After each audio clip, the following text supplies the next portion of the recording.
Cool. Hello, everybody. Welcome to this episode, I guess, of Conversations with Chaeli. I'm super excited because we have some pretty epic parents in the room today.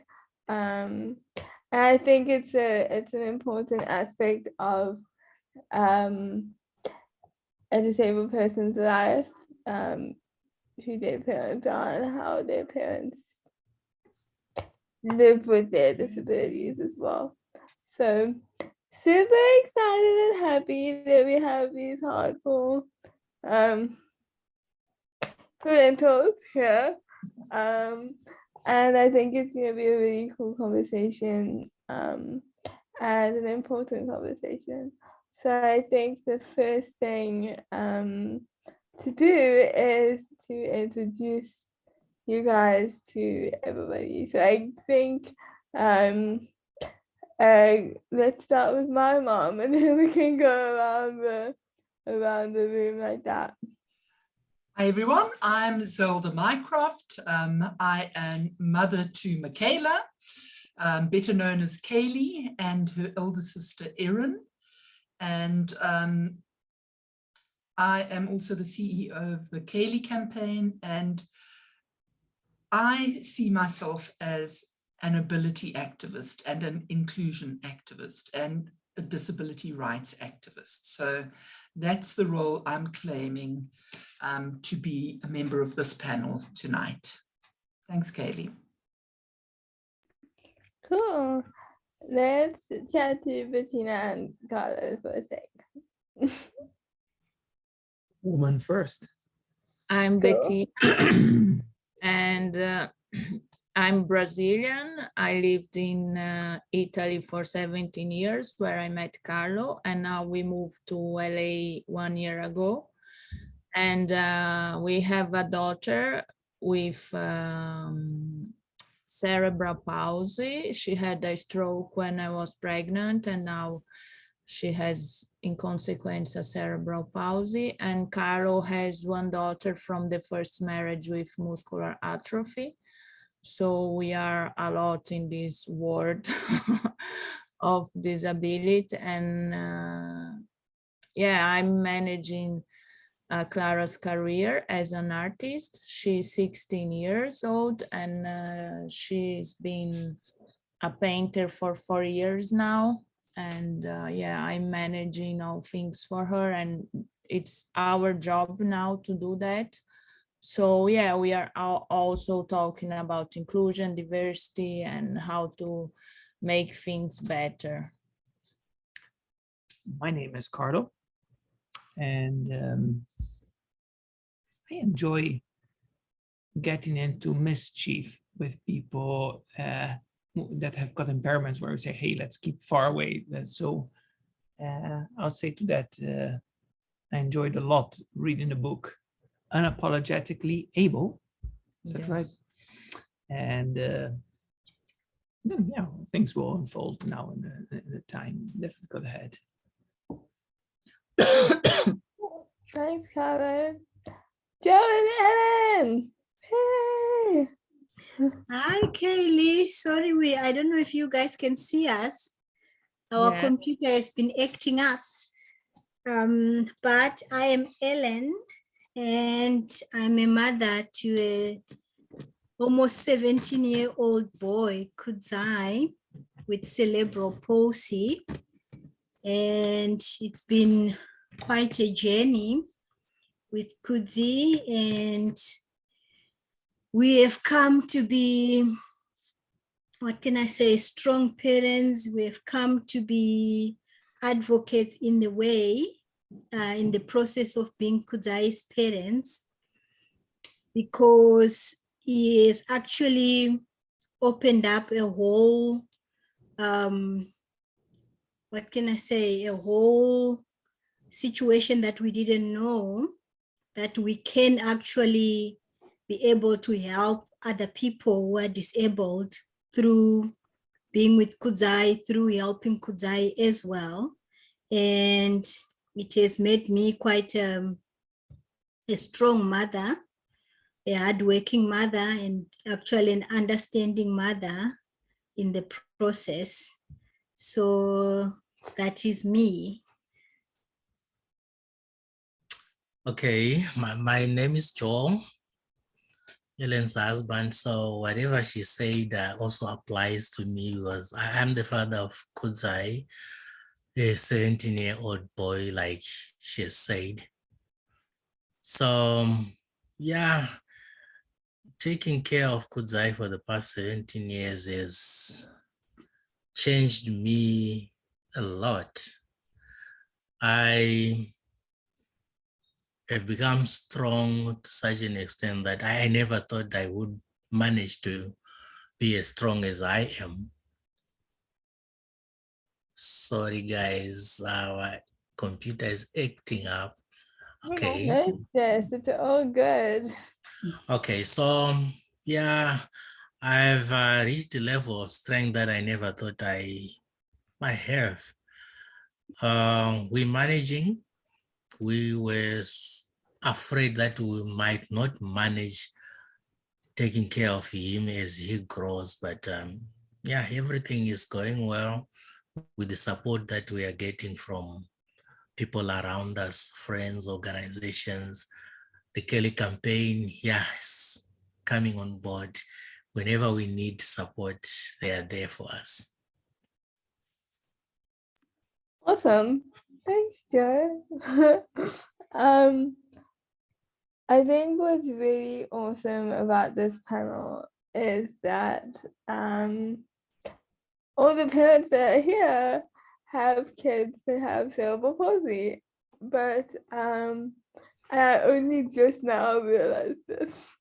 But I think that that's awesome because CP is such a broad disability group and everybody has such a unique experience of their disability and how cerebral palsy manifests in your children.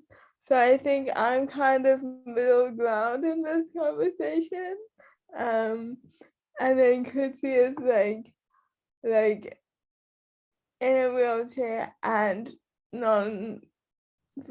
Is that what we say for Kutsi? Because he speaks a lot, but like he doesn't use the words that we use. And then we have Clara who can walk around and do a lot of things physically, but she can't speak the way that we speak. So I think that's really an interesting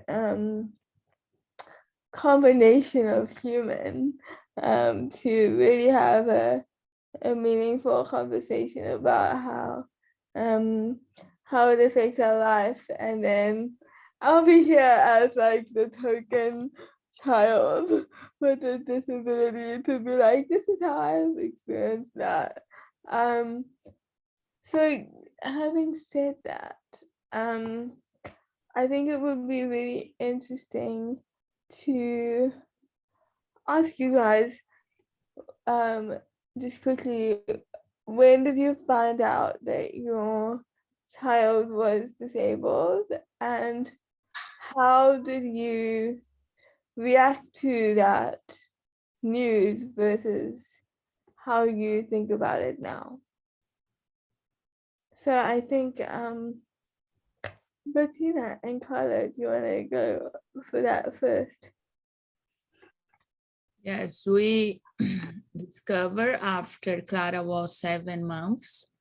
So she was born in everything all right. And actually, I was really stupid because since Carlo had his second daughter with muscular atrophy, that's a genetic problem.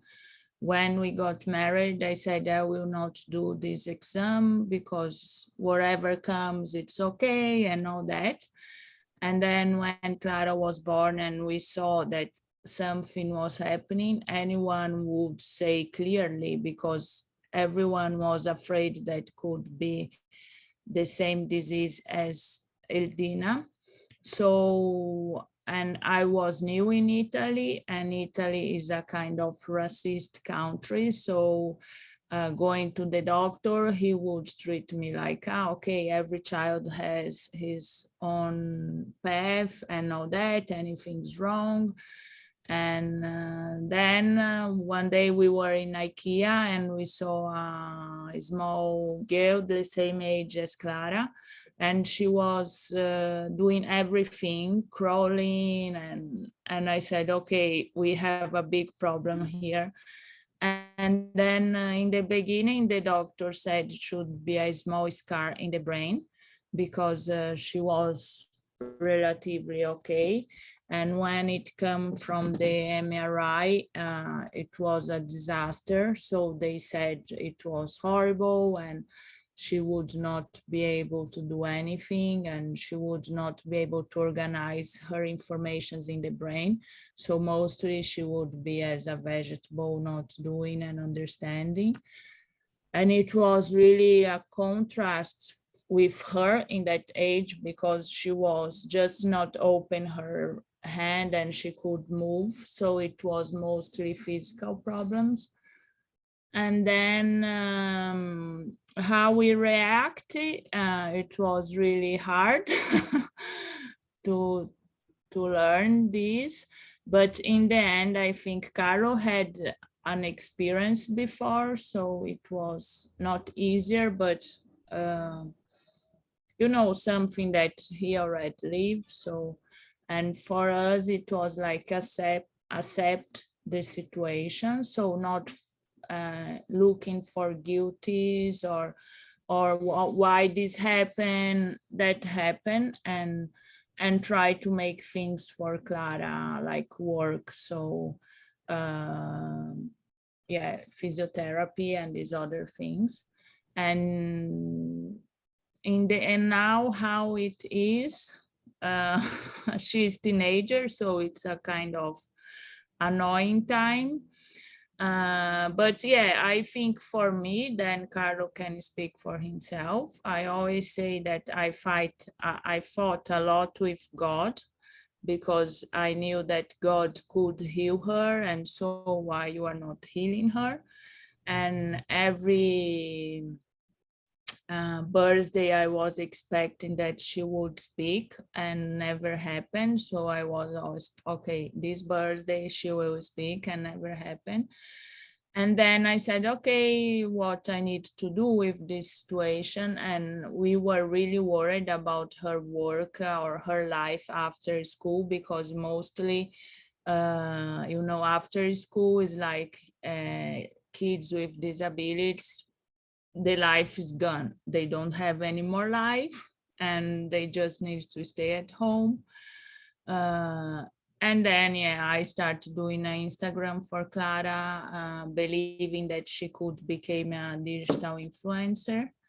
And yeah, today she is doing good. It's a lot of challenges also, because now we work full-time for her with her, and we are managing her, so it's all together. But I see really a mission that I always believe God gave us, to talk about, and through our lives and also Clara's life, try to show that it's possible, that yes, as parents it's not easy, and even for kids without disabilities, that chasing the dreams and supporting your kid. So it's a kind of what we do today, and it's nice to see that through this Clara can have a lot of experience. I always say, without art and all this, I don't know what Clara would do all day and would think. So our dream would be to do the same thing with other kids with disabilities. So it's what is in our heart, and it's incredible the power of community that we can do, and sharing our story and trying to not having filters when we talk about disability. And I think this is really important.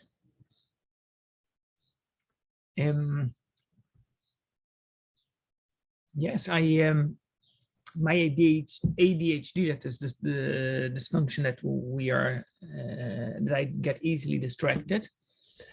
Actually, it played an advantage when the news came in at both turns in my life, but in the sense that one is pretty cool about it and gets hands-on instead of, you know, many of we parents tend into becoming scientists in knowledge, and that puts a bit of some other things out of balance, because actually the only thing that really our creator gives us parsimoniously is time, and so let's better with a moment also tackle and hands-on the daily issues, right? What I like in 26 points that I wrote of Chaeli's book, the sentence where you say, what do you matter for? Well, there is a book that has been written from a man that is living barely an hour south from here, where we live, that is called Rick Warren, and he made The Purpose-Driven Life. And I think, yeah, it's a powerful book, meaningful, but the title reminds me of something very, whoa, if that became such a world bestseller translated in a crazy amount of languages, it shows how empty we are. And it recalls to me to an incident of a few weeks ago. There was a bodybuilder with a God-blessed body, that's so called. And we did some clips with Clara, and so he was doing push-ups with her as a weight on top of his body and so kinds of crazy stuff. Just and it strikes me that the cancer of our society is loneliness. It's not the cancer in itself. That is, we're becoming almost more centered. I, me, myself, and there are serious consequences on with that. And also in several studies throughout different countries in the world, actually comes out that loneliness is harnessed pretty smoothly in the community of people with impairments, disabilities, versus people that try to conceal it and come with all kinds of quirky, strange other ways to conceal it. And we see really strange behaviors that we're becoming always more psychotic in our society. It's a new normal. And so that question where you, Katie, put, where was it? I'm terrible with memory. I have to look it up here. Yeah. What do you matter for? So what do you live for? Who do you live? And so, and what we're feeding for? You can have various facets to that question. I think makes the biggest difference in all, and our attitude, how we go about. Yeah, thank you for sharing. I think for me it was just a quick tidbit in this second. I was super excited. We all know that I am a person of tangents. So here's the first one of the session. So I was randomly watching a Muddy Burke video on YouTube, and she was on she did Runway of Dreams, and there I'm watching at like 9 p.m. and here walks Clara on the runway, and I was like, I know her. So that was super exciting. That I was like, I just felt super like connected in that moment to like the disabled community. Even if that runaway thing was like a slaughterhouse for all the people, it was a horrible experience. Since I didn't publish anything after, Really? because it was really kind of not at all accessible. All people in one room with more than 100 people with disabilities without place to change. Yeah. So Kids people having stroke, seizures, in no lighting, no table, no Wow. chair for changing. It is a whole milk out thing, and then all the crowds shouting, raving about people walking without legs. You know, like because they walk like an ape. It's very fun and entertaining. Yeah, but it is the in a absolute. normal runaway, anyone absolute- starts screaming when you enter, you know, and just because it was like a kind of people with disabilities, everyone were screaming and doing like this. It was a zoo, and just like when we it's go and kind- to a zoo to see the lions closed in a zoo. and the It's kids was so tired because we were there since 9-11 until 8 in the night, and all the kids were like so tired and over stimulate environment. So really it was a kind of blind people going out because they could not cope it. And the further worst thing of all, everybody raving around how great it was. Well, innerly they hated it, but they all in the search of fame, just like playing a lottery, you know, you try to think, yeah, I'm going to play it because what's the loss that I have on it, but I might win. That is really, we got 150 euros to stay all day there. So if they had brands like Target, Tommy Hilfiger, JCPenney, and all the big brands, Louis Vuitton, they could have 10 models and gave a hotel room and something decent, and not having 7 just to make a nice thing for brands and for the runaway of dreams, the foundation. But then the opportunity, it was, I said, the same like Me Too, you know, every actress went to bed with that man to have the opportunity.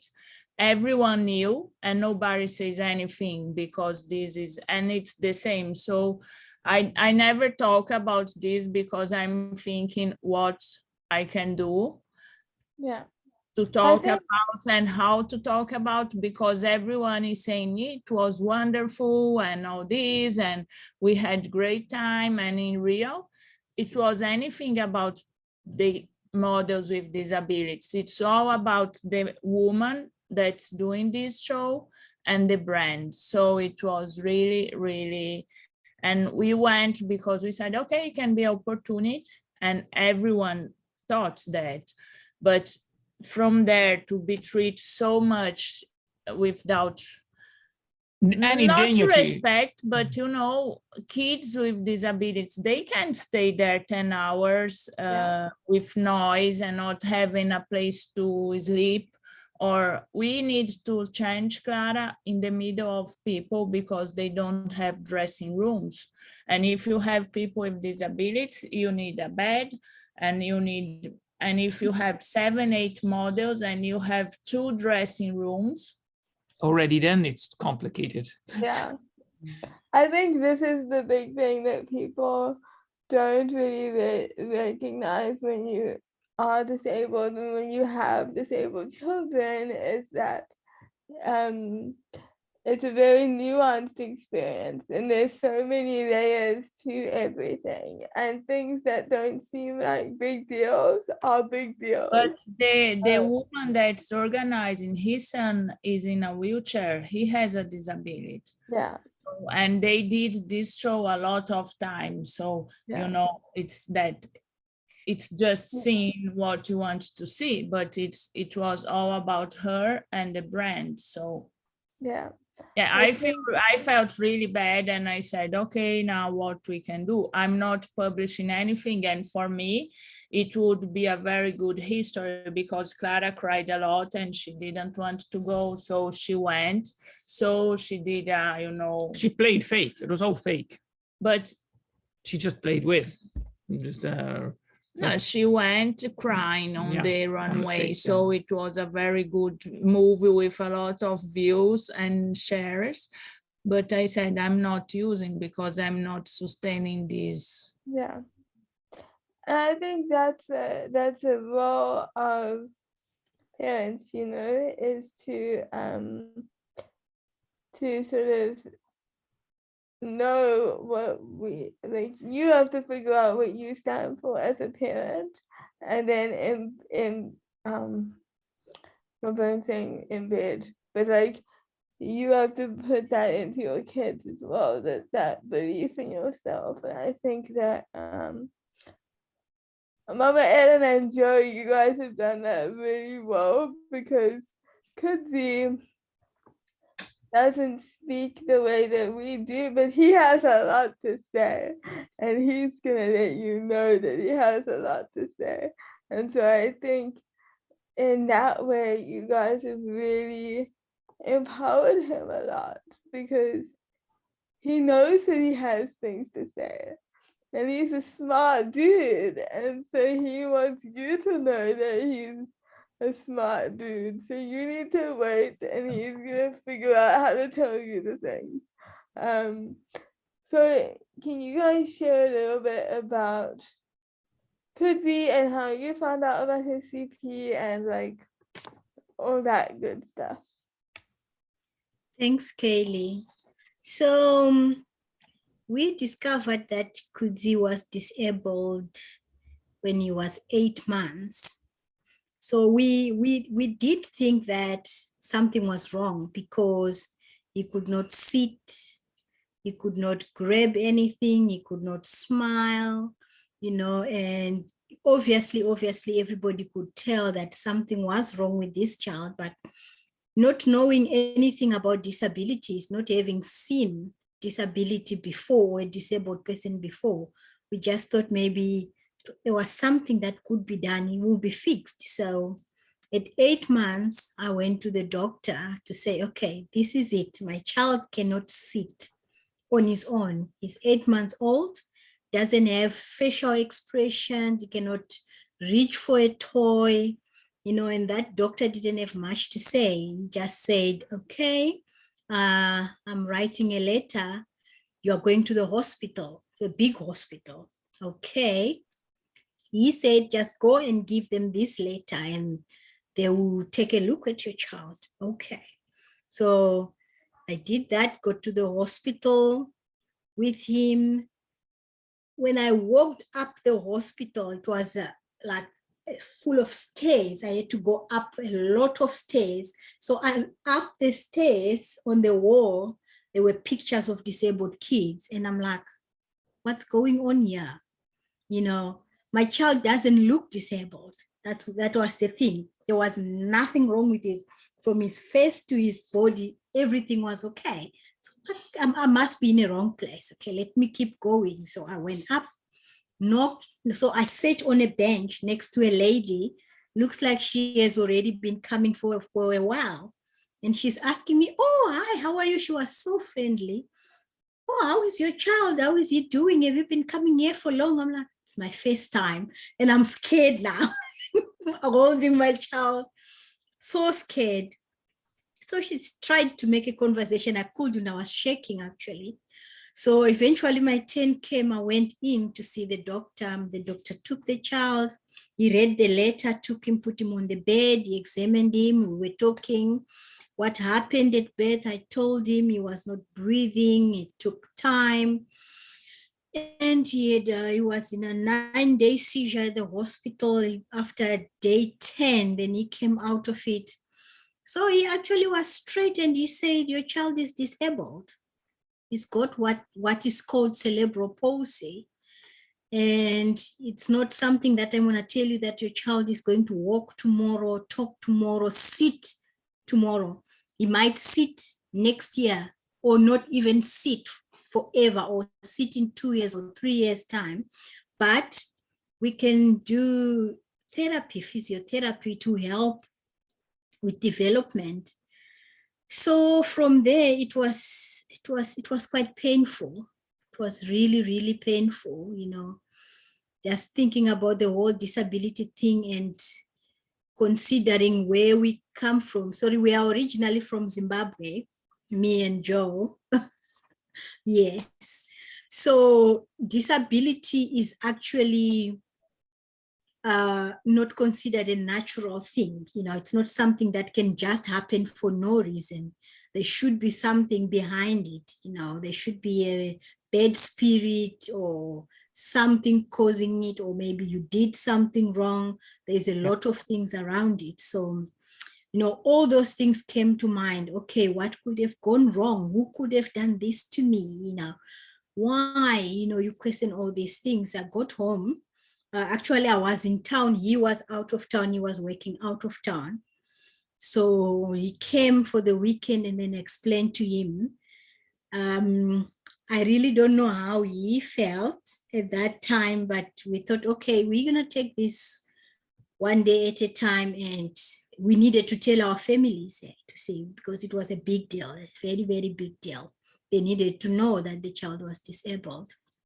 So they took it very well. Actually, although our parents cried, my mother cried, his mother cried, everybody was sad, but then they said, no, man, I think this thing can be sorted. If we can go to a healer, he will be healed, And we started looking into this. Okay, looking for a miracle, actually. We were hoping and praying for a miracle, that somebody can just perform a miracle on him, and then he can start talking, or he can start sitting, or, So a lot of cultural things around disability were done. All those cultural sort of rituals, they were done, because he couldn't put his head up straight. His head was always on the side. And it's said that if a grandfather or an uncle can they've got, a walking stick, those walking sticks, the ones with sort of a hook on the end. Yes, they can use that, and then just sort of hang out the neck, so it should help. And all those things were done by several people. A lot of people were doing it. So yeah, all those things were done. We tried prophets, we tried healers. The thing is, we thought, okay, I thought, he was not really worried much. He was saying, okay, I don't want to do this. Not that he didn't want to, but he said, we can go to physiotherapy and try it and see. And I was like, okay, we will go to physio. What if there's a healer out there that can help our son, and then we don't try?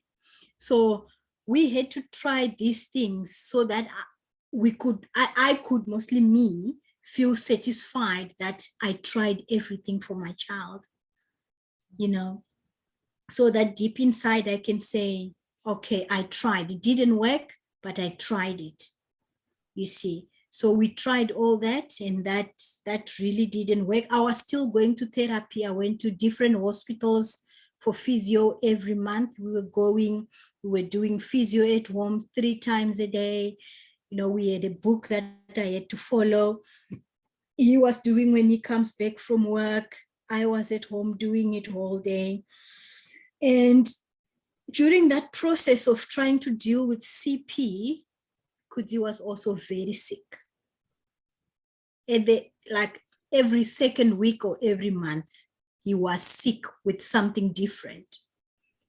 It was either a chest infection, an ear infection, a bladder infection, and things that we didn't know where they were coming from. So it was quite a very difficult time for us, that we were jumping in and out of hospital. We had to go to therapy. It was really, really hectic. And there came a time when we thought he was not going to make it.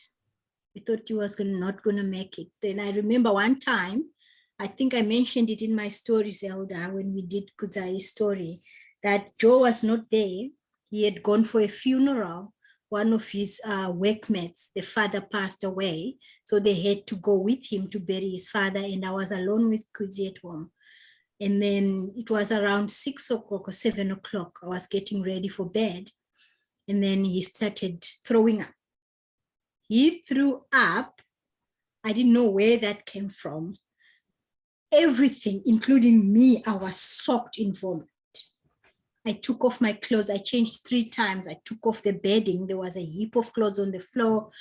You wouldn't stop crying. You wouldn't stop coughing. You wouldn't stop throwing up. It was so bad. I didn't know what to do. I was sitting there, and I remember I made a prayer, which I said to God, if this child is not mine, if you gave me and then, but he is not mine, he belongs to you, can you please just take him now? Because I don't think I can do this anymore. But if he is mine and you gave him to me and you want me to keep him, why is he sick?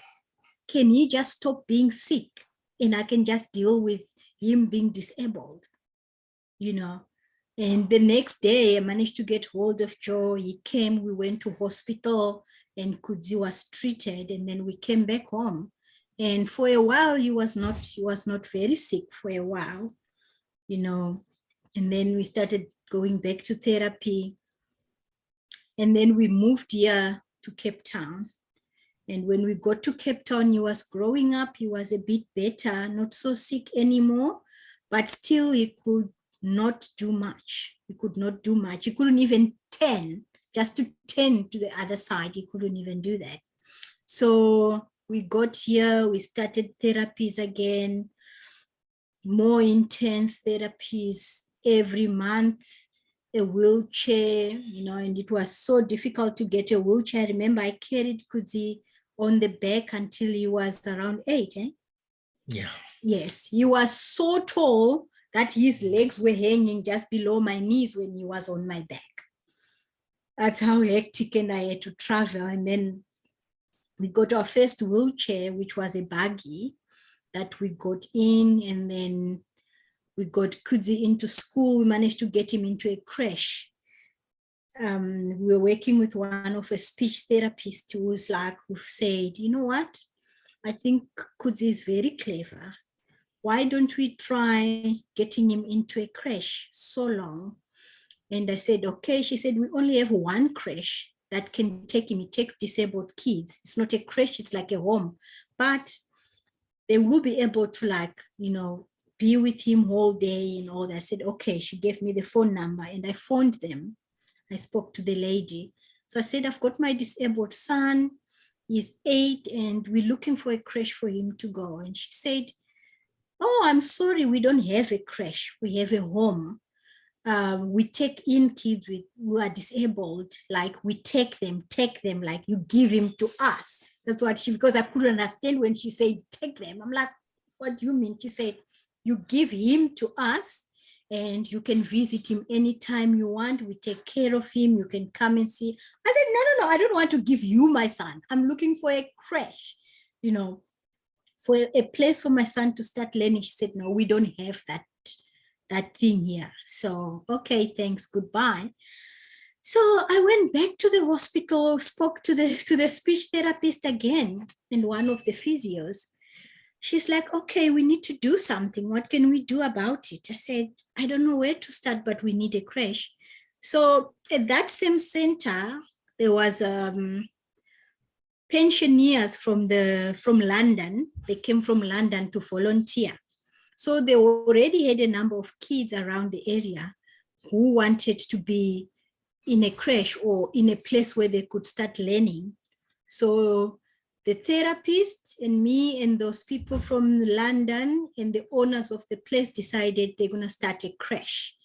And I was one of the first teachers there. At the creche, they had autistic kids, CP kids, they had Down syndrome kids. The class was quite hectic, but it was very, very nice. We started the class, it went so well. You know, kids who were not talking, within a while, they started talking, they started calming down. We had therapy sessions, you know, we're issuing medication, reading. It was a very, very nice creche. It was a very, very nice creche. Kudzi was there for quite some time. But we really didn't realize that Kudzi could read. So it was more of him nodding his head when you wanted something, pointing, when you wanted to go to the toilet, we're still potty training him. And, you know, we didn't know how are we going to go about Kudzi. You know, it was that fear of saying, how are we going to manage? What is going to become of him? What is he going to be able to do? Because now he cannot do anything. But by that time, he could get off the couch. and on the couch again on his own. And he could get on the bed and then like somersault off the bed. He loved watching wrestling, so he used to somersault off the bed. He loved that, throwing himself, somersaulting on the bed. He could do that. So that actually gave us hope that maybe there is a chance one day that Kudzi is gonna walk. You know, we still had that hope that he can stand up and walk. So we became really hopeful, and he was not as sick anymore. You know, he was not as sick anymore. So then one day, I don't remember exactly when he wrote down that he wanted to watch a certain channel on TV, and he wrote the program that he wanted to watch. And it was a shocker. We were shocked. How did he know? You know, because he was pointing on letters, putting them together, making a word. And he was like, did he really write that? He said, yes, he did. We were super shocked. So he, being the teacher of the family, the whole house was full of sentences on the cupboards, on the wall, letters for him to point. If he was hungry, he went, pointed on the sentence that I'm hungry, I'm tired, I need to sleep, I need to watch this, you know, this channel, everything was there. So that is how Kudzai started to read and write, you know, and then we thought, okay, he needs to go to school, something we never thought, you know, that Kudzi could go to school. So he started going to school, and we got a place at Iro School, special school for disabled kids. And he went there, and he did so well, but then in the process, he started getting sick again. And, you know, we started again going into hospital after hospital, and we really tried to get to know cerebral palsy. What is cerebral palsy? We looked into it. We looked at Kudzi's disability and onto exactly what was happening. He started having seizures. Dystonia came in the process, you know, but he was doing so well in class. He was performing very well. I remember when they evaluated him, I think he was in grade 1, they were saying he was at a grade 3 level already. Because when he went already to school, he could do most of his timetables, he could still write. And then he started getting sick, and then we familiarized ourselves with CP, doing research, doing all of that. And I think we toughened in the process, you know, you become tough. You know, we don't, like even now, we don't just run to hospital unnecessarily. What we manage at home, we do it at home. You will get better unless we feel, okay, this is too much, we cannot handle it, then we can take him to hospital. But then we thought, okay, one of the speech therapists, I worked with that lady very closely. Her name is Shanae Bernard. She said to me, Ellen, one day, you know what? Kids with CP and clever like Kudzi is, very soon, like at the age of 9, they start realizing that something is wrong. When they realize they cannot do much, they start giving up on life and on themselves. Please, you need to make sure that Kudzi doesn't give up on himself. So that's when he started school, and then in the process, I got hold of Zelda, and then we started dancing. And then dancing changed Kudzi's life. He became this happy boy. He's so sassy. He's like the sassiest dude on the floor. You just have to stay out of his way sometimes, because Exactly. He it's will just run you beginning over. to figure Is out he the dancing with the wheelchair? Yeah, Yes. so Kudzai dances in a motorized chair now, Mm. which has been a process of risk evaluation. And our other dancers have learned that Kudzi can be a bit overboard with the move sometimes. So everybody has to be aware because he's not always in control of those big movements, and he's not doing it on purpose. He's not trying to like run over people.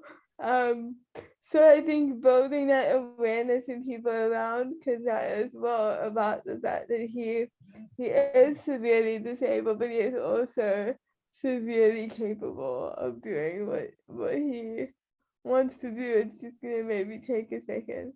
So Joe, just quickly, um, we worked with you guys to support Kazai to get his eye gaze.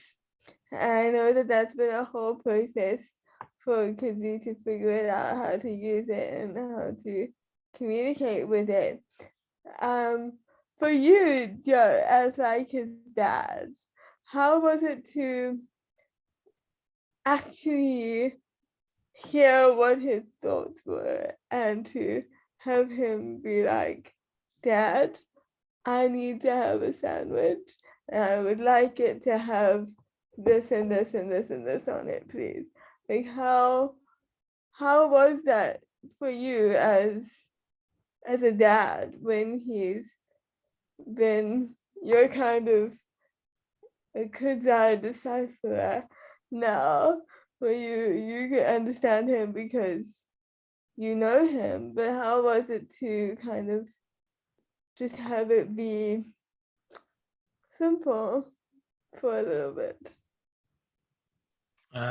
It was quite a relief to have him manage to speak, so to say, because being a non-verbal boy, he is the most talkative person I've ever come across, but he doesn't speak.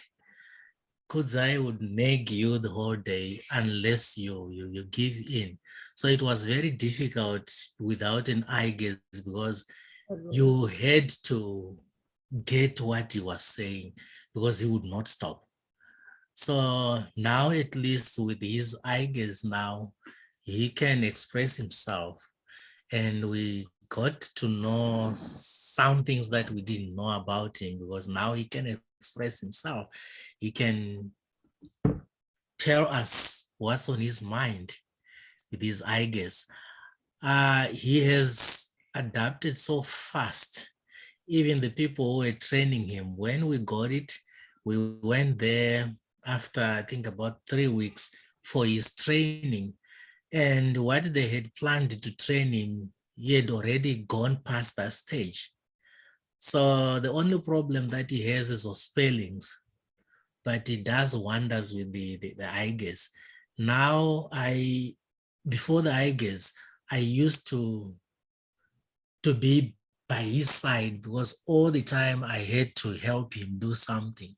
If he wants to say something, he had an alphabet board where you would point words and letters for me to know what he wants. But now I can do whatever I have planned to do because he will be busy on his eye gaze. He can do his homework, he can do his schoolwork. He goes on the internet. He can search for whatever he wants on the internet, his music, he can download games, he can play games on the internet. So it has changed his life a lot, even at school. I am from a teaching background myself. I used to wonder whether the report we're getting from the school was actually his because he had a facilitator who used to write things for him. So you would wonder whether really the facilitator was writing what Kuzai was saying. And we later found out that for the past 2-3 years, I think they were lying to us because they were saying he's capable to an extent that he wasn't. because with his CP, at first he was very, very bright at school. But as he is growing, his capability, like in maths and science, is getting low. I don't know if it's the drugs that he's taking or what, but they kept the graph going up as if he's improving, yet he's not. Because before he went to grade 1, he could compute mathematics without working. You'd ask him multiplication tables, but now he can't do it. He could convert time from 24-hour to 12-hour notation without working, computing using his head, but now he can't do it. But the school was telling us that he's doing well, but since he is, I guess, they now are capturing exactly what he's saying, what he's thinking.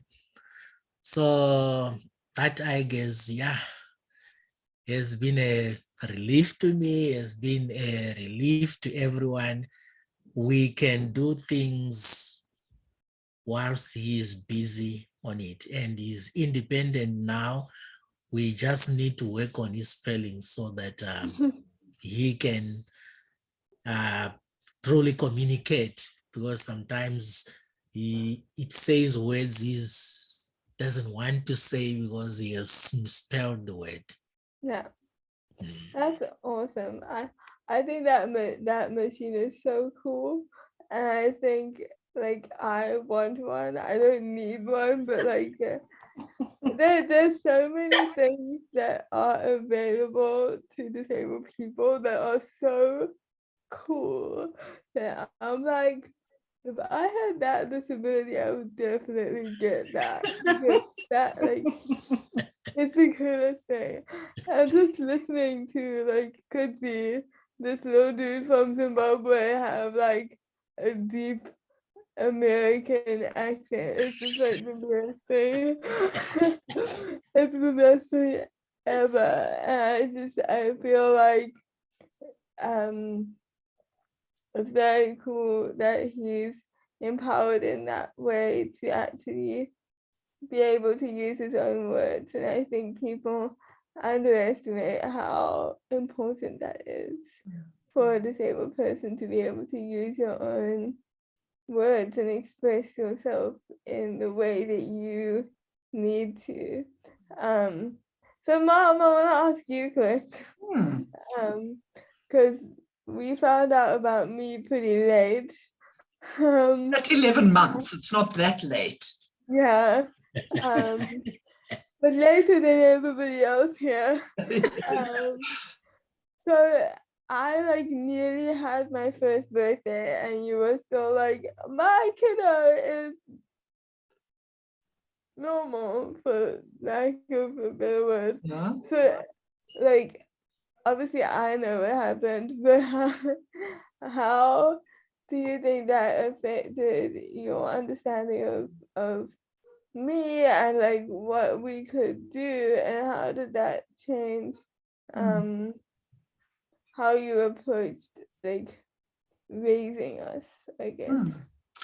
Well, because you were only diagnosed when you were 11 months old, I think that's possibly one of the good things that happened relating to your disability, because you had an older sister, Erin, and we just dreamt our dreams. We had our thoughts about what your future would look like, what you would be doing, which sports you'd be playing.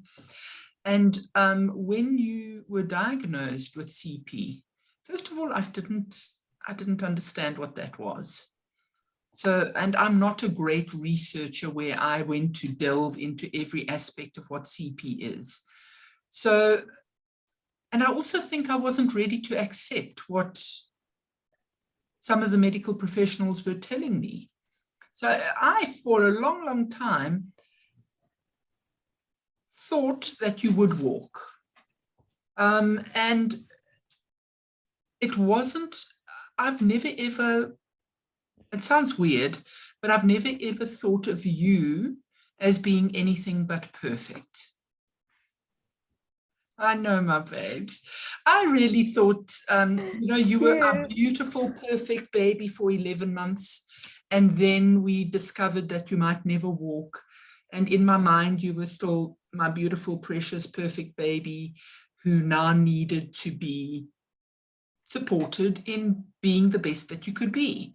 So I didn't ever, you know, Bettina, you speak about that battle with God. I never had that battle, that conversation with God, because you had just won me over. You know, you were my bambino, and the cerebral. The thing about your CP as well is that the older you got, the stiffer you became. So everything is such a slow progression. Things like you couldn't eat solids for a very long time. And I only really understood it when the physio said to me, Zelda, your kid has to manage the gross motor stuff first. And with eating, the gross motor is chomping of the teeth. Chaeli is still managing the chomping of the teeth. She can't do the grinding, which is the fine motor aspect of it. So you need to still grind the food for her. You can't get angry with her because she's puking up food that is solid. So I had to learn things like that, which was so important. And I think with you being 27, it's like pregnancy. You know, the further away you get from the incident, the more romanticized having a baby is, you know, and then immediately will say, oh, it was just, so in many ways, I think I've almost forgotten some of the painful moments of your growing up, because you're now 27 years old. Your book, writing your book has forced me to relive my part of those stories. So that has been a very good record for me to reflect and relive certain aspects of it. But I think throughout your life, one of the things that I found the hardest to do is, as a mom, to see you suffer. When I say suffer, I mean there are times when you've been emotionally bullied by people around you. There have been times when you haven't been invited to birthday parties. There have been times when, because of the nature of activities, people have just not included you. And some of them I've been able to address, but there's been a lot of the things, especially like your school stuff, a lot of the things where part of me knew this was your battle and you had to get through it a lot by yourself. And I think that was the most difficult thing for me, is not being able to be everywhere at all times to protect you, and knowing that the biggest gift I can give to you is to let you fail at times, to let you fall physically and other ways, to make you resilient, to let you suffer the anguish and the pain, and then just to speak you through how to become more resilient against those forms of rejection and bullying. That for me has been and still is the most difficult part of it. Yeah, thanks, Ma. I think that's what's really complicated about living this disabled life. Right? I live a disabled life, but everybody here lives a disabled life in some way. Like, you're a part of the disabled community too. Just because it's not in your body doesn't mean that you're not a part of the community and living this different way of life, right?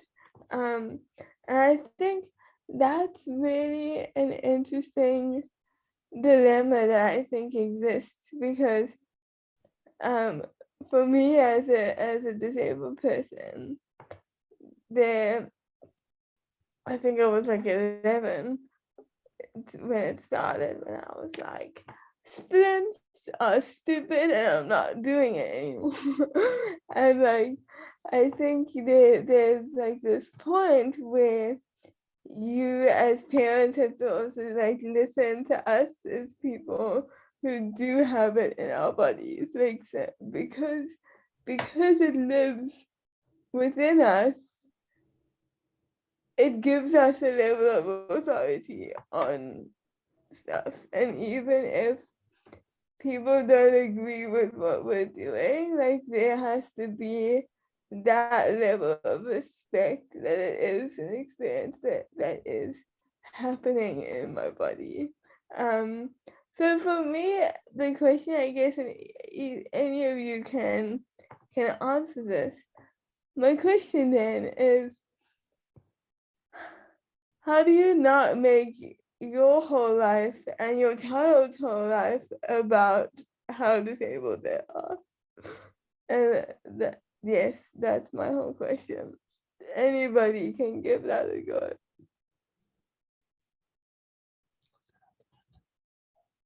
Can you say again the question? Yeah, so how do you not make Clara's whole life about being disabled? Like, how do you make her disability not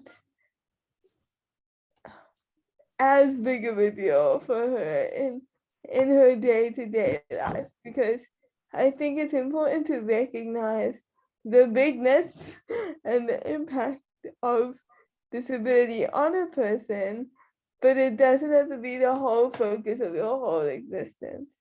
So how do you work with that?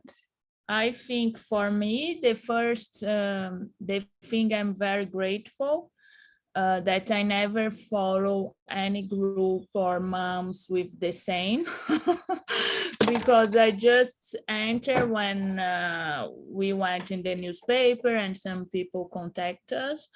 And I was really horrified about all the things that it's like if your child has a cerebral palsy, it will happen this, she will have seizures, she will need to do that, it's better to go in this hospital, in that one. So I think this let us, in our case, live a normal life. And I was never expecting that Clara would never speak or do this. And seeing these things that is already said, so you will have this horrible life and it will be this and this.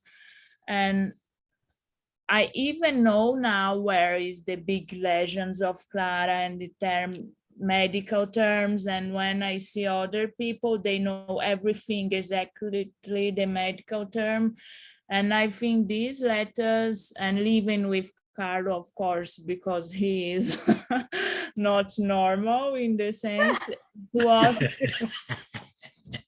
much easier like to say, okay. And even when Clara had the first seizure, we even know that she could have one. So we didn't know what was happening.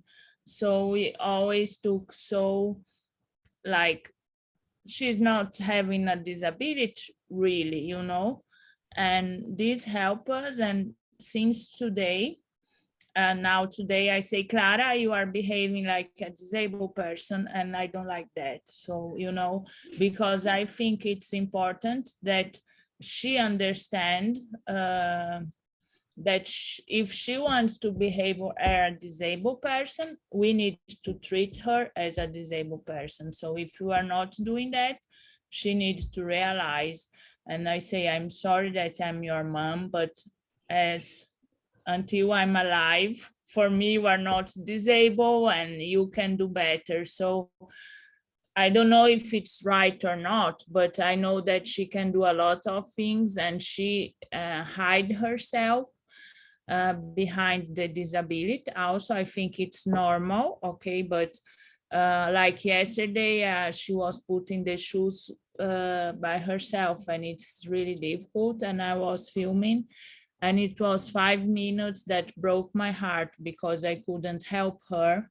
And you know, but she needs to do by herself, because if she does not do, and never she will be able to at least live more alone or do these things. So But I think it's like this, living normally and not always saying, I will not do that because Clara has a, and I think a lot of parents, they limit themselves and they limited their child because they say, and also the fact that we are in US now, it's because I said to Clara, she asked me, can I have my own exhibition in New York as Frida Kahlo did? And I said, yes, let's try. So that yes, changed everything. Probably I should say, no, you are disabled, it will never happen. And it's kind of a stupid thing to think, you know. And the way that we do now is saying, okay, you are a model and you are a painter and you are a lot of things. And even if mostly, at least she cannot be now, but I'm just saying you are, and then people believe that you are, and then you can become, you know. I think it's this. And also we are dealing with a lot of parents now with kids with disabilities. And mostly we see that parents put limits everywhere and they don't believe in their own child. They just say you can't, and look how cute, and treat them like small children. And this is really sad, and it's kind of what you give for the children. Or Clara, now she's a teenager. And we always said to Clara, the end of the school, we will go to an institute. Do you want this for you? Because this is what, you know, the normal pattern. So you have a talent. So now she made an audition for a commercial to go to Mexico, just Caro and her. So she's so excited, but we said it's not that you, if you are going to work. So we need to do a good video. We need to do certain things to arrive there. So it's not just, oh, I'm going to Mexico. Yeah, you know, we don't know. But so it's something that otherwise I think we are not empowering our children. And I know it's hard to face the truth, especially when kids with disabilities, parents and grandparents say you will be able to do things, and, you know, not saying the truth. And the truth is really hard. So now that Clara is going in high school with other disabled kids, she's seeing that what we said, it's true. And she's starting to realize, oh, it's true. So if I finish the school, and maybe it's better that I'm doing what my parents are saying and what they are trying. And I said, never take for granted what's happening, because you have a lot of people working for you, with you, and you cannot do the queen, like I'm not painting today, or I'm not doing this, because everyone says, why you are so hard on her, or she's working too much. And but if someone is a football player star, then they can do everything, you know. But because Clara has a disability, she needs to be treated like a small baby. And I think this is not the case. Like everything's allowed because you have the disability. Everything is like softness because you have the disability. And then when you are 20 years old, the world just say, fuck off, nobody wants you, you know. This is mostly the reality. Yeah. I think that like some of the most hardcore parents are on this call.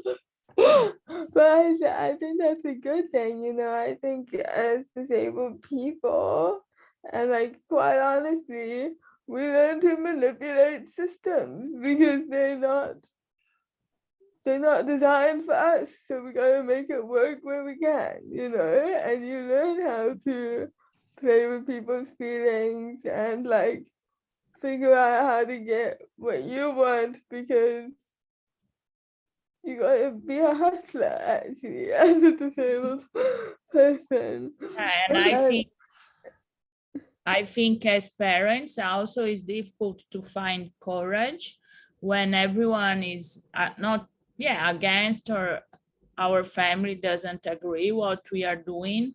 And when we took out Clara from school, the same, you know, are we doing good or not? We don't know. We don't have an illustrator manual that say, instruction manual that say do this, do that. So we don't know what's wrong, even with normal kids. But you know, when we have a disabled kid, no one wants also to risk doctors, therapists. No one wants to, you know, risk and say something.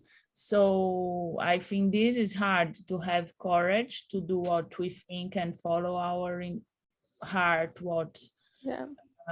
we think it's far for our family. You know, Yeah. Bettina, if I can jump in here, I absolutely agree with you that sometimes being a parent is really a hard, tough, lonely job.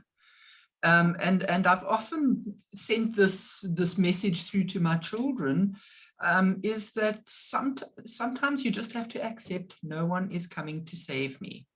I am the person who needs to make these decisions, follow through with the actions. And that kind of speaks to what you're speaking about around the courage of parents with disabled children, that there is no manual, that you have to believe in your child's potential.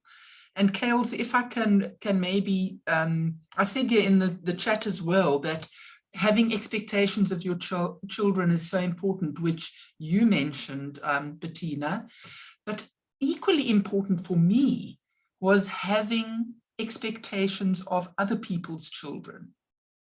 You know, we had very, very good friends who once said to me, Zelda, you shout at our children all the time. So I said, I'm not shouting at them. I'm not shouting at them. They want to know how they can play with Chaeli. So I tell them. And then if they don't do it, I go and I tell them again. And then again and again and again. Because I'm the one who knows how to frame this experience, this play experience, for the inclusion of my child in this group. So it's things like, she's in a wheelchair, she can't move herself, don't ever leave her alone. If you're playing a game, change the rules of the game so that she's involved. And then the third thing was, if you're not going to do that, I'm going to come and tell you all of this again. Because if you want to, you've said you want to play with Chaeli, now you have this responsibility. So I think that it's important, as you've said, to have expectations of your child. Chaeli, at a very young age, had to learn the meaning of the word no, because she had a sister who was 15 months older than she is. And in a way, I've always been more worried about Erin getting everything that she needs, because I knew Chaeli would get the bulk of our attention. So I've always been more concerned about Erin and her stake of our time. And then the other thing that I've embraced is the adventure of having Chaeli in my life, and Erin, but more particularly Chaeli, because there were so many things that Chaeli could not do by herself. So I can remember her being 4 years old, we on holiday in Sedgefield, all of the kids in the village climb on top of the fire engine to go through the streets. Did Chaeli get on top? Did Chaeli get on top of the fire engine? You bet your life she did, on Mama Zelda's lap. So here I am, one adult, in amongst all of the kids on top of the fire engine, zooming through the streets of Sedgefield. Where would I ever have that opportunity otherwise? So in many ways, I just embraced, in a way, the freedom that having Chaeli in my life, the freedom that it gave me to not conform to those so-called adults' ways. You know, that's very childlike. You're not acting like an adult. Thank goodness I was given opportunities to not act like an adult. And I'm not equating that. But Carlo, the freedom that you show in dancing, in the dancing videos with Clara, every day I'm on this because I want to see Carlo dancing with his daughter, because it is the most joyous, free, liberal, liberating thing that I've ever witnessed with my own eyeballs.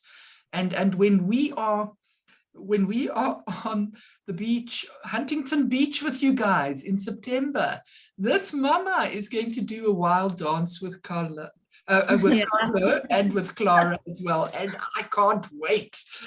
I'm practicing. Yeah, I think in the end we need to not listen and not looking, because we are always, you know, for the society, it was better that we just disappear. And I feel that in school, also in Italy, when Clara got famous, then we are a problem, because we would say kids doesn't invite her for anything. So parents would say, why are you doing that? But no one wants to face the reality, because inviting Clara, it's a problem, because they don't know what to do, but they don't want to learn how to do. So it's better not to face and to just, you know, everyone lives your own life and you should be hidden, I think, like that. So it was hard for me, because I never think in this way. So when I start facing all these kind of, I said, okay, what's happening? I think I'm doing something nice for my child. And everyone is against, because then the teachers would say, this is exclusion. She was out 2 weeks to go to Miami to the exhibition, and then she's not coming to school, so you are excluding her from school, instead of saying, oh, how cool, she was in Miami doing an exhibition, so let's do something. Exactly. You know, so then they change all the way that it's your fault that you are doing something wrong.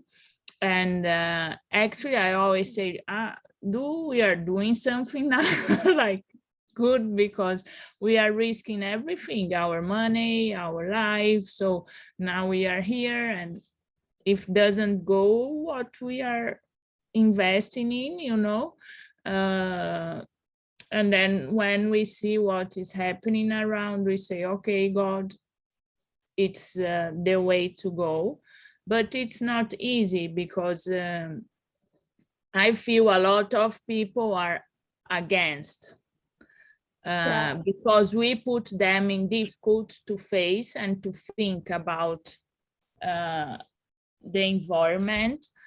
And it's what you said about parents, and it's not easy also to parents to be like, not let being adults, like to go in the fiery thing, you know.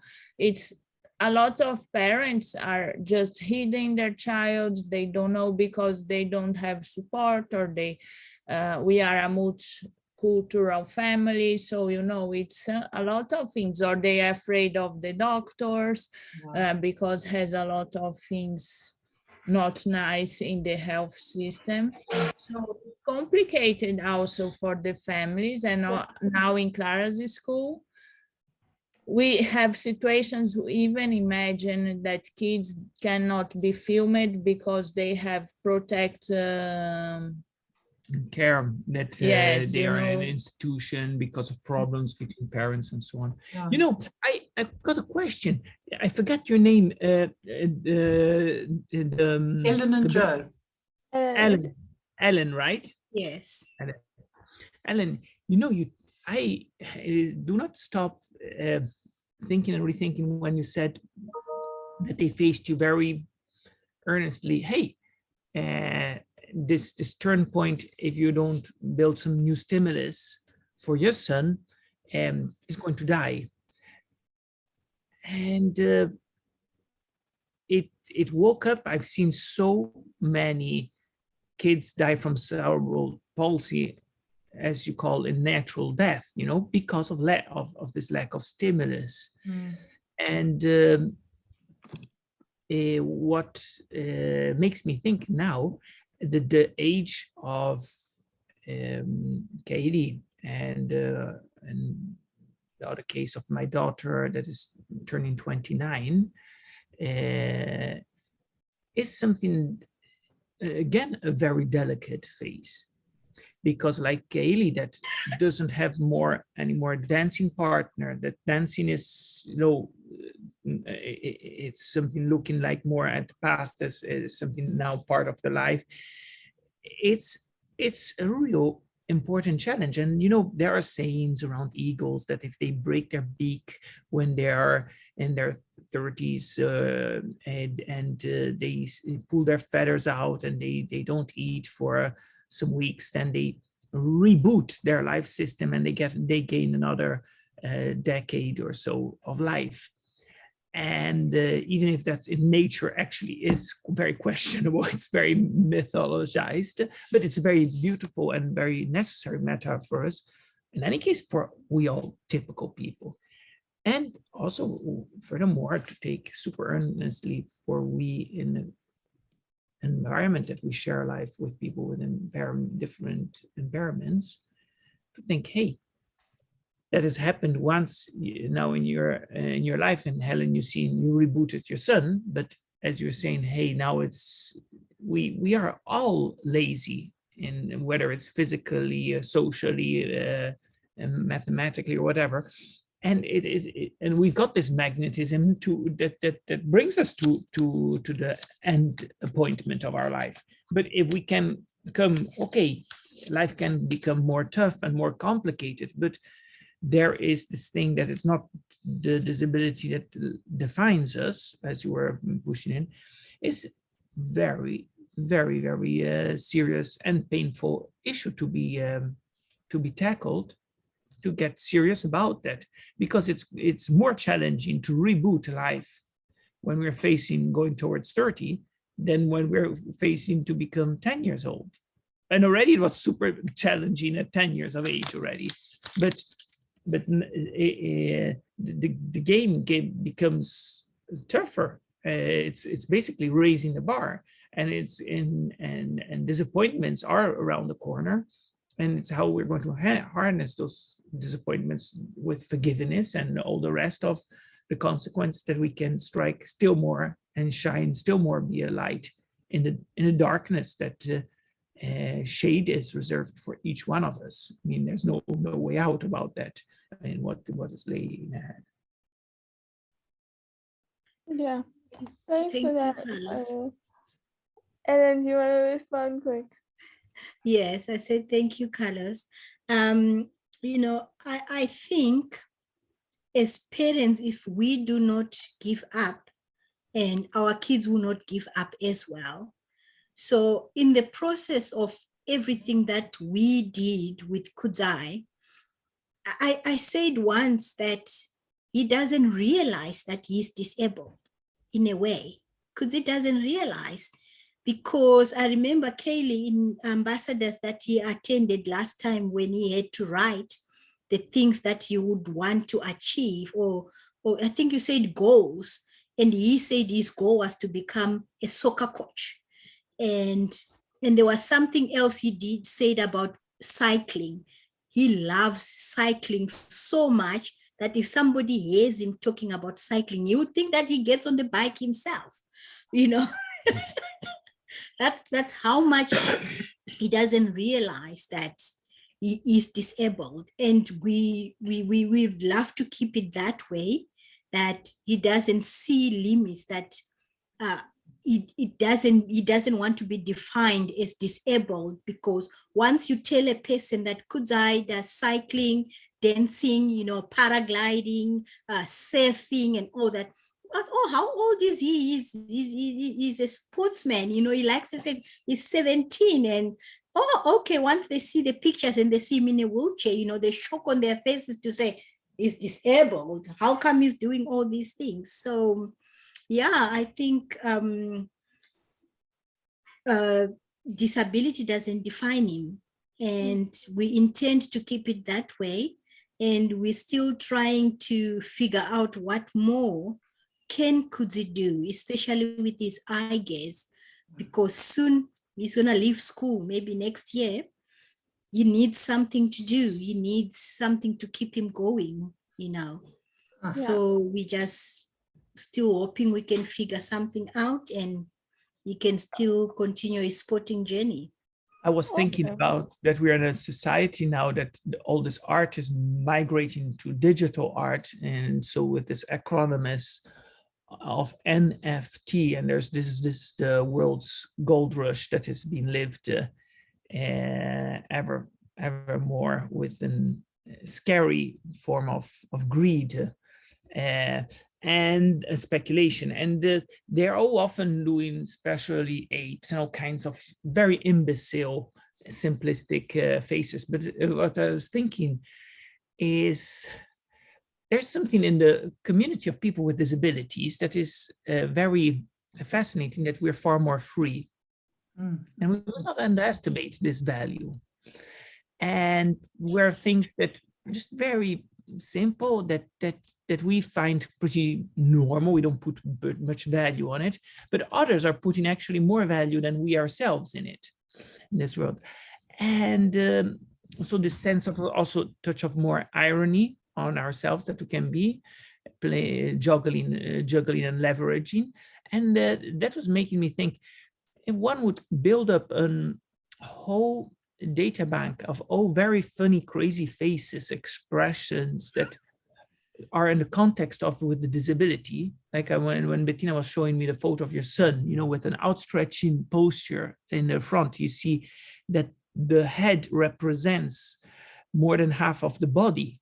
And where normally in humans, we don't have this proportion. The head does not represent so much as the body. We are all distracted. The body's overweight or underweight or whatever. All the awkwards. Already the fact how people observe the world from a wheelchair is completely a fascinating trip, where no photo reporters brought them into this trip. And so art is something, a means where, whether it is photographical, whether it is in one way or another, a leverage that people with a disability are not to underestimate, and then to get all harnessed to it and market it, because as life is a bluff, is a poker game, and there is the game, it will go for some people bad and some people well, but at least we tried. Yeah, we gotta give it a go, right? I think the thing that is really, I'm gonna challenge you guys with a little bit as a disabled person. I do feel defined by my disability often, and it's a huge part of my identity. But I think where the issue arises is that people think that that definition is bad. And I think that's where the work needs to happen for everybody, is that if you define it, you can decide what you define yourself by. And it can be your disability. It doesn't have to be a negative aspect to your life. My disability is involved in everything. It butts into everything. And so to try and not define myself with that in mind, I feel it's way more work than just being like, you know what? Today I'm super disabled. Today I was drinking tea and suddenly my mouth decided that we did not want to do that anymore, and then there was tea everywhere. Like, I think you have to lean into those moments and just kind of expect them to be there, because I think otherwise there's so much of ourselves that we try to not show the world. And I think what we have in this group of people is parents who have raised loud disabled people. And I don't mean like loud in terms of volume, but like we are living loud, we occupy space, and like people, when we walk into a room, people notice because we're occupying the space. and we're like, hello, I'm here. What crisis are you throwing at me today? And I think that's really important, that we need more loud disabled people, because I think the world tries to teach us that our disability makes us small, and it makes us need to be quiet because it's effort to make things work for us.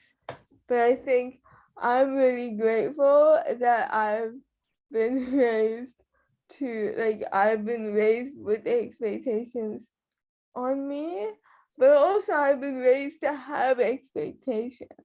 And like, I do expect you to respect me. I expect you to recognize my dignity in situations, and like, it doesn't always happen, but I still have that I expectation. need to go, that I have a call. Okay. Yes, Bye. Thank you. thank Carol, you we will so stay. much for joining. We're gonna wrap up soon, like in the next couple minutes, I guess. So I just wanted to throw that in there and just be like, you know what, it's okay to be loud sometimes. And it's okay to occupy the space. And it's okay to have like a public body malfunction sometimes. Because that happens way more than people recognize. And I think what's been really interesting for me as a 27-year-old now is like, it's still hard. Like, I don't think that you just get good at it. You know, you get good at being disabled. You don't overcome it. Like, it becomes a skill that you master instead of it being this thing that you like are overcoming in this mountain and this obstacle. You Chaeli, know, we learn. I want to just jog your memory. I apologize for interrupting. What is that beautiful definition about disability being an art? It was some guy named It was a Neil. movie maker, He spoke Miller, about something Miller, I think, in the um 60s. it was so good, guys. And this is where I think we don't share enough. I think we are encouraged as disabled people that like it's a secret, like how you work with your disability, like don't tell anybody, which makes no sense to me.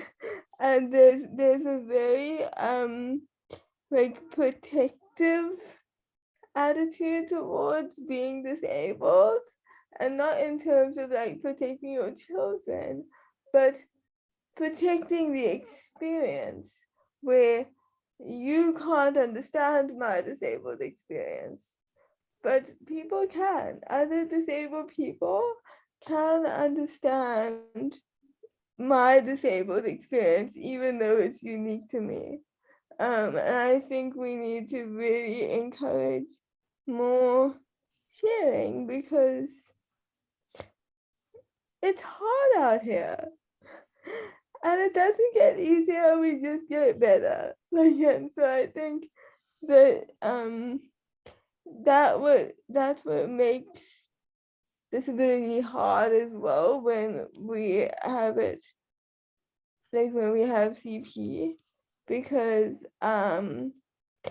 it's here to stay.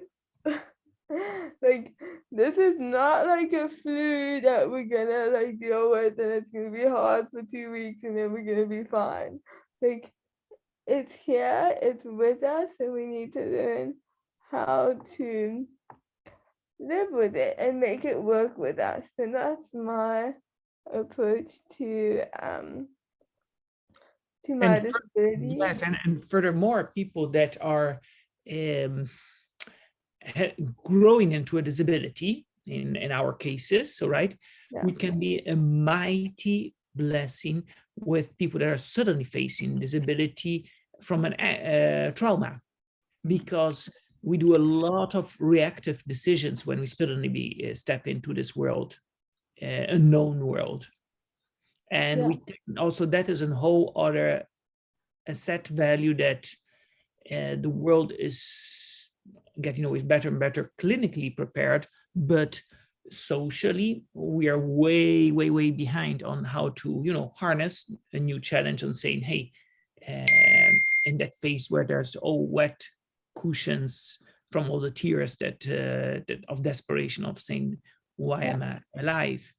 And it is a super scary business. Also, I see it with the degenerative condition of my daughter, that is 28, that it is a whole issue of living life on when Bettina was studying, I went July because on an emergency that she, with just a very subtle voice, just gave a call saying, hey, I'm in intensive care, and the doctor said, let mom and dad come over. So my ex-wife drove immediately up from Austria to Holland, and I took the first plane, and then the lungs were completely flat, and so there was no condition, all right, to go on, because she said very peacefully, I'm at peace, to not do a tracheostomy.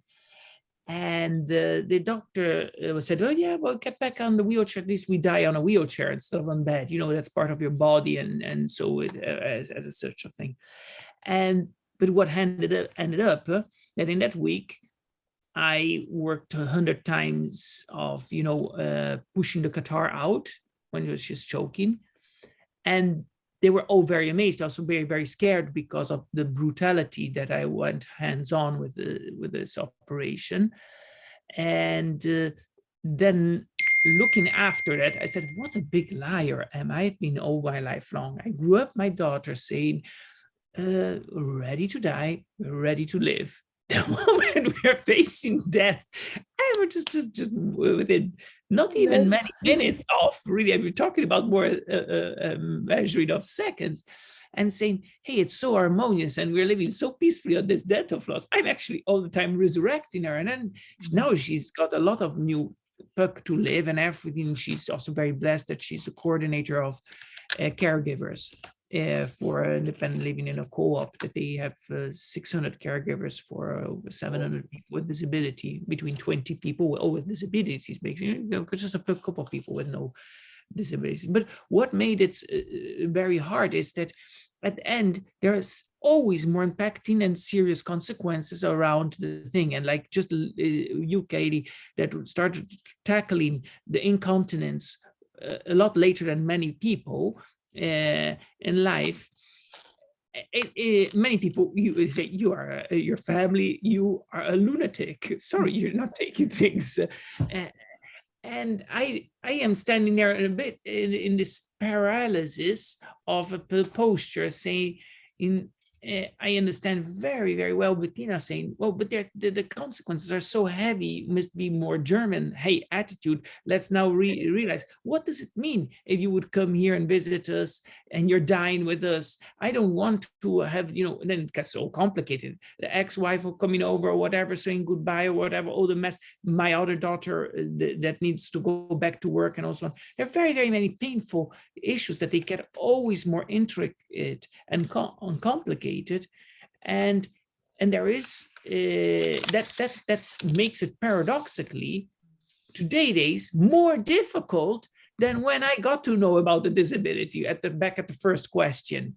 Yeah, I think that's the thing that mom always says to like other parents. I hear her saying is like, when you stimulate your kids, when you have disabled kids, you stimulate them, and you have to keep stimulating them. Like, you're making work for yourself. It would be way easier to just leave them in a corner and be like, have fun, dude. But like, if you want to like build invested, like involved kids, you have to build them, and you have to create that space for them to be stimulated, and that's work, but that's parenting, I guess, as well, maybe. Really is. And I think, Carla, you really make a really good point, because one thing that I struggle with and I tackle all the time is that I say to mom all the time, it's not that hard. Like, it's not that hard for people to not be assholes. It's not that hard. And then the next day, I'll be like, Mom, this is so hard.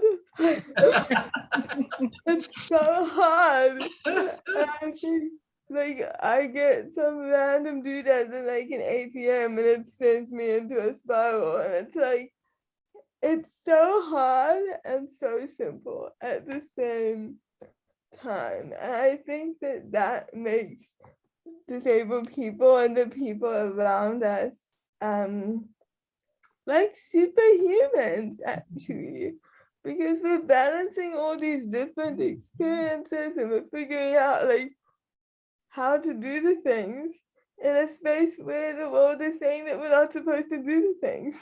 And so I think it's like, it's a crazy journey, and it's like we are all skilled masters of disability in our own ways. And I found the quote, so I think we're gonna end with the quote.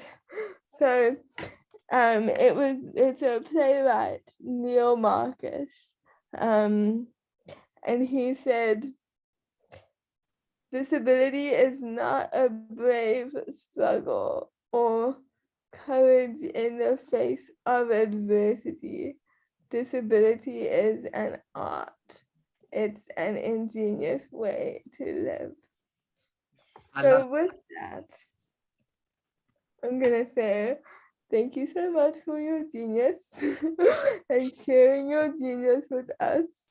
And I think we need to continue to develop the art that is disability. So thank you so much.